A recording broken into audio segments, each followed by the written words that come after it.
Dans cette vidéo, nous allons faire la démonstration de la résolution de l'équation ax au carré plus bx plus c égale à 0 avec a différent de 0. Donc on va résoudre ax au carré plus bx plus c égale à 0. Donc ax au carré plus bx plus c c'est un polynôme, on va l'appeler p, et on peut l'écrire également sous une autre forme, c'est cette forme-là qu'on appelle forme canonique. Donc je vous laisse revoir la vidéo sur la forme canonique pour comprendre comment on peut aboutir à cette forme-là. Donc une fois qu'on a cette forme-là, on va essayer de simplifier un peu cette notation, et on va poser delta, un nombre qui va être égal à b au carré moins 4ac. Donc b au carré moins 4ac, ce qu'il y a en haut du numérateur ici, on va dire que c'est égal à delta. Delta, c'est un nombre qu'on lui donne. On a donc du coup p de x égale a, entre crochets, x plus b sur 2a au carré, moins delta sur 4a au carré. On a juste remplacé le numérateur par delta, pour simplifier un peu les notations. Alors on va faire trois cas de figure.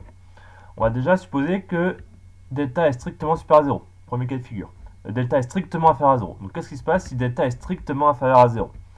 Donc du coup, 4a au carré, donc 4a au carré, delta sur 4a au carré, c'est strictement inférieur à 0. Pourquoi? Donc, delta est strictement négatif. A au carré, c'est un nombre positif, et a il est différent de 0, on l'a supposé tout à l'heure. Donc du coup, a au carré est strictement supérieur à 0, multiplié par 4, c'est également strictement supérieur à 0. Donc au numérateur, on a quelque chose de strictement négatif, et au dénominateur, on a quelque chose de strictement positif. Donc le quotient de positif par négatif, ça fait bien négatif, et là c'est bien strictement négatif du coup, puisque delta peut pas être égal à 0, et puis le dénominateur est non nul, donc tout va bien. Donc du coup, delta sur 4a au carré est strictement inférieur à 0. On multiplie par moins à gauche et à droite, et donc du coup le signe s'inverse, donc le signe inférieur devient strictement supérieur, et donc on a moins delta sur 4a au carré qui est strictement supérieur à 0. Donc on a montré déjà que ça, c'est strictement supérieur à 0. Ensuite, ça, donc ce qui est entre parenthèses ici, x plus b sur 2a au carré, c'est comment? Eh bien c'est également positif puisque c'est un carré, c'est supérieur ou égal à 0. Donc du coup on a x plus b sur 2a au carré qui est supérieur ou égal à 0, auquel on additionne moins delta sur 4a au carré qui est strictement positif.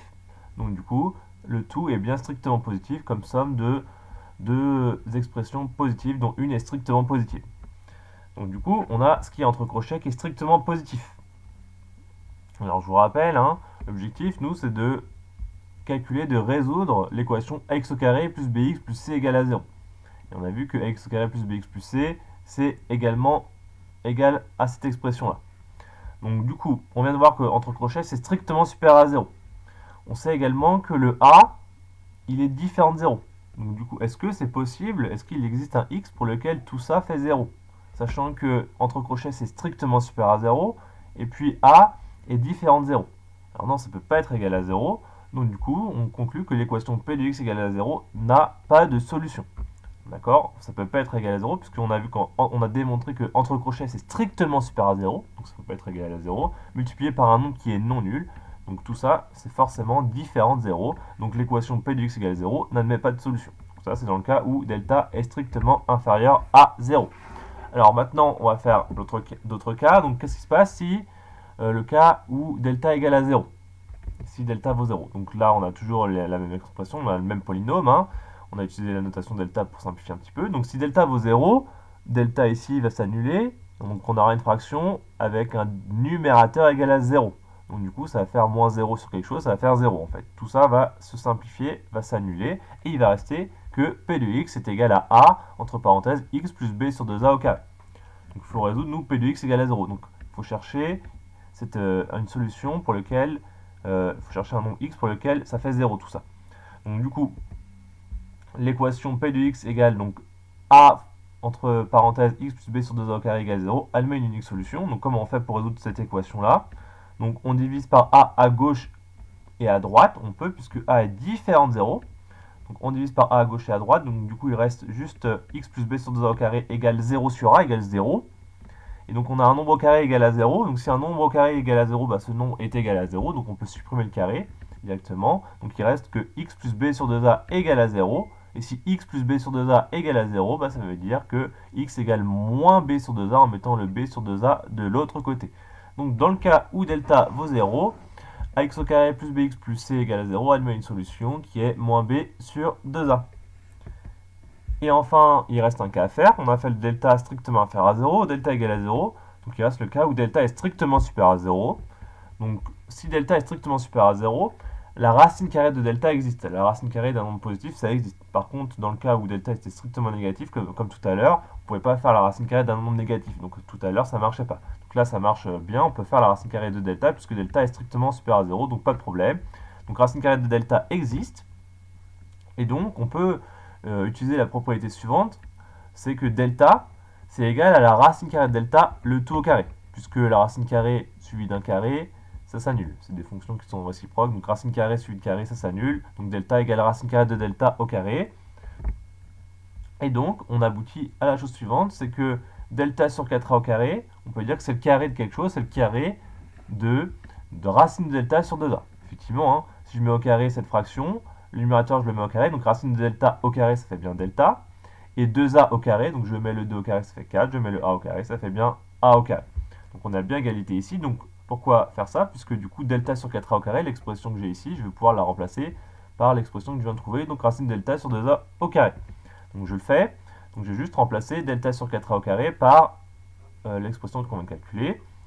Ensuite, pourquoi faire ça? Et en fait, ici, on remarque une identité remarquable. On a quelque chose au carré moins autre chose au carré. C'est l'identité remarquable grand A au carré moins grand B au carré, c'est-à-dire grand A plus grand B et grand A moins grand B. Donc ce qu'il y a en bleu plus ce qu'il y a en rouge, facteur de ce qu'il y a en bleu moins ce qu'il y a en rouge. Donc identité remarquable.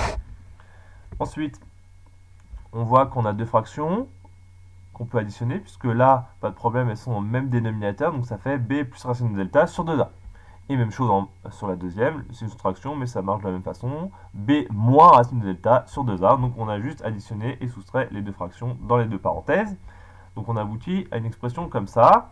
Et nous, on veut résoudre, hein, je vous rappelle, x au carré plus bx plus c égale à 0, dans le cas où delta est supérieur à 0, donc ça nous donne ça égal à 0. Donc là, en fait, on va avoir une équation au produit nul. Donc on va poser, pour simplifier un petit peu les notations, x1, on va poser moins b plus racine de delta sur 2a, donc l'opposé du nombre ici. Et on va poser, donc du coup, si le moins on peut le distribuer au numérateur, c'est moins toute la fraction, donc ça donne moins b moins racine de delta sur 2a. On va faire la même chose avec x2, on va dire que c'est l'opposé de b moins racine de delta sur 2a. Et si je distribue le moins au numérateur, donc tout ce qui est au numérateur change de signe, donc ça fait moins b plus racine de delta. On aboutit alors à la chose suivante, c'est p de x écrit sous la forme a facteur de x moins x1 facteur de x moins x2, puisque moins x1, on est d'accord que c'est moins ça du coup, donc c'est bien b plus racine de delta sur 2a, hein, d'accord, c'est l'opposé de ça, donc c'est bien b plus racine de delta sur 2a, c'est bien ce qu'on a ici, et moins x2, bah, c'est bien b moins racine de delta sur 2a, hein, moins x2, je prends bien le moins avec, puisque donc moins x2, ça fait moins ici du coup, et il y a bien b moins racine de delta sur 2a. Donc du coup, on a beaucoup simplifié l'expression. Et donc l'équation p de x égale ax au carré plus bx plus c égale à 0 admet deux solutions distinctes, puisque là on veut résoudre cette équation égale à 0, on veut résoudre ça égale à 0. Équation produit nul, or a est différent de 0, donc ça ne peut pas être égal à 0. Ensuite on a x moins x1 égale à 0, donc ça veut dire que x égale x1, donc x1 est une solution. Et x moins x2 égale à 0, ça veut dire que du coup x2 est une solution, x égale x2 marche. Donc du coup là on a deux solutions pour l'équation ax au carré plus bx plus c égale à 0 lorsque delta est strictement supérieur à 0. Donc définition, je vais faire un rapide bilan de tout ce qu'on vient de voir. Le nombre delta, qui est égal à b au carré moins 4ac, s'appelle le discriminant du trinôme du second degré p de x égale ax au carré plus bx plus c. Donc c'est ce nombre delta qui est très utile. Et en fonction du signe de delta, on peut en déterminer le nombre de solutions. Donc, première chose, si delta est strictement inférieur à 0, on l'a vu tout à l'heure, le trinôme n'a aucune solution, n'a pas de racine. Donc l'équation x au carré plus bx plus c égale 0 n'admet pas de solution. Si delta égale à 0, le trinôme a une racine double. Donc double entre guillemets, x0 égale moins b sur 2a. Et le trinôme se factorise, p de x égale à a facteur de x moins x0 au carré. Donc une seule solution, qu'on dit solution double, hein. x0, la solution c'est moins b sur 2a. Et si delta est strictement supérieur à 0, le trinôme admet deux racines, donc l'équation x au carré plus bx plus c égale 0 admet deux solutions. Donc x1 égale moins b moins racine de delta sur 2a, et x2 égale moins b plus racine de delta sur 2a. Et le trinôme peut se factoriser sous la forme a facteur de x moins x1 facteur de x moins x2.